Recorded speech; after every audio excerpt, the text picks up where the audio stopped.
CTCMath is an online math curriculum for all of your children in grades K through 12.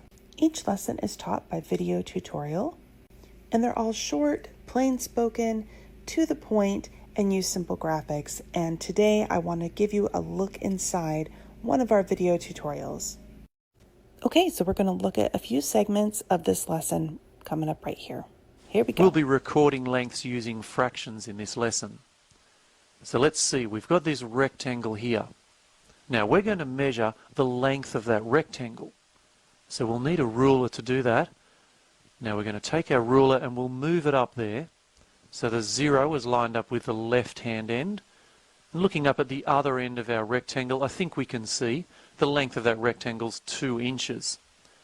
Now we can also write that in that short form there, 2in, with the in representing the inches. Now let's have a look at this triangle here. We're going to measure the length of the base of that triangle. So once again, we need a ruler. Let's get our ruler, move it up there. So the 0's lined up with the left-hand end of our triangle. Now if we look at the other end there, well, what measurement is that one? It's right in between the 2 and the 3 inches, isn't it? It's actually exactly halfway between it. So that means that that measurement is 2.5 inches. Once again, we can write that out using that short form, with that in there used instead of the word inches. Now let's have a look at an example here. And what we're going to do is have a look at these fractions on this ruler.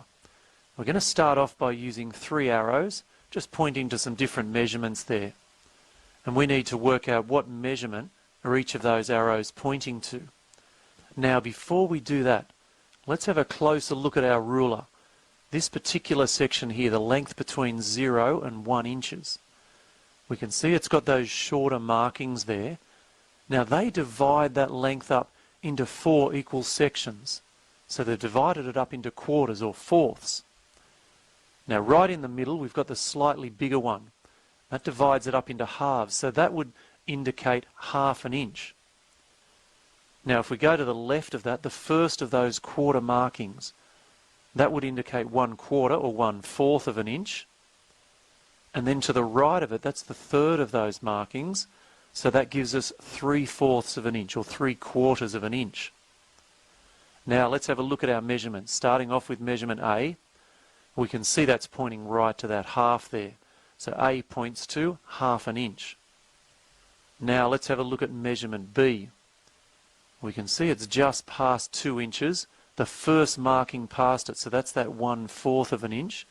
So B points to 2.25 or 2 1/4 inches. Now for measurement C.